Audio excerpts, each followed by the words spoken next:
After 6 Super Bowl titles in New England and a legacy as the greatest quarterback and maybe greatest player of all time, Tom Brady has won yet another Super Bowl title in his very first year with the Buccaneers. 31-9 is the final as they take down the defending champion Kansas City Chiefs in a dominating performance by the Buccaneers on both sides of the football.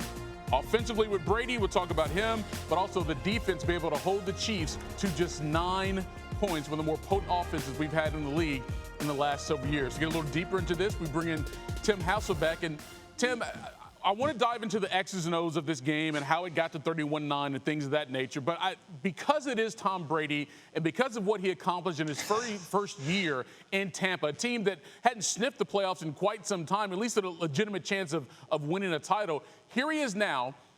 7 championships. That's more than any other franchise in the NFL. The Steelers and the Patriots each have 6, Tim. Now Brady has 7. As you sit back and sort of absorb this, what comes to your mind? I mean, it's just hard to even comprehend, to be honest with you. When you think about just what he's accomplished, how he came into the league, how he took over New England, to have the success in New England and the debate about whether or not it was the coach or the player, and then to do it in the year that was this year, which started with throwing and working out at local high schools and getting run off the field to get to this point. It's incredible, Michael. I mean, in some ways, there aren't really words to describe what he's accomplished.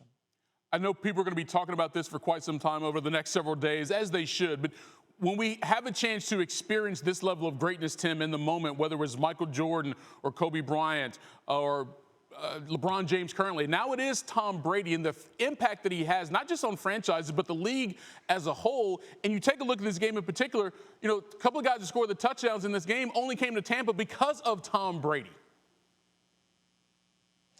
Yeah, I mean, the influence, the impact, how one player has made such a huge difference.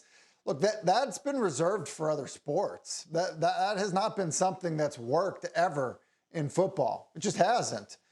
So I think when you look at what has been done this year in Tampa Bay with Brady, and as you say, Michael, the influence on other players, obviously a guy that caught 2 touchdown passes tonight in Rob Gronkowski, we've never seen it. And we've seen people try to do things like this, but it's never had this type of result at the end.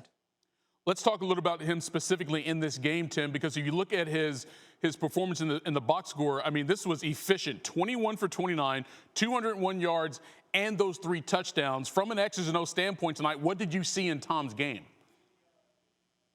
I think the big thing is that he was seeing it perfectly. What I mean by that was, a lot of times at the line of scrimmage, they would have packaged plays. You hear him alert to something else. The thing that Kansas City gave people a hard time with this season was their zone blitz pressures. They'd find a way to attack your pass protection and get home to the quarterback. Well, Brady did such a good job pre-snap of seeing it and getting to the right plays and getting the ball out on time that I just felt like he was kind of a step ahead of defensive coordinator Steve Spagnuolo for the Kansas City Chiefs. I mean, I think that was really probably the thing that stuck out to me the most. And so you described it as efficient, and I think the reason it was efficient is he was able to basically have the answer before the question was ever asked. We talk about his leadership ability, but his preparation has been top-notch since he first came into this league, and this was a perfect example of how that transpired in the game tonight, Tim. Things you were mentioning, now with 7 against Super Bowl championships, the next closest quarterback is 4.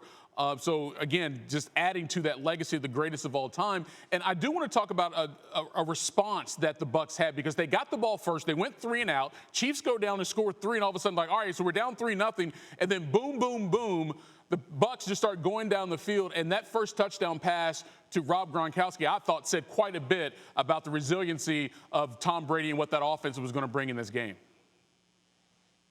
Yeah, it's a good point by you, Michael. And I think that on that drive, you have to give credit to Byron Leftwich and Bruce Arians for some of the plays that were called.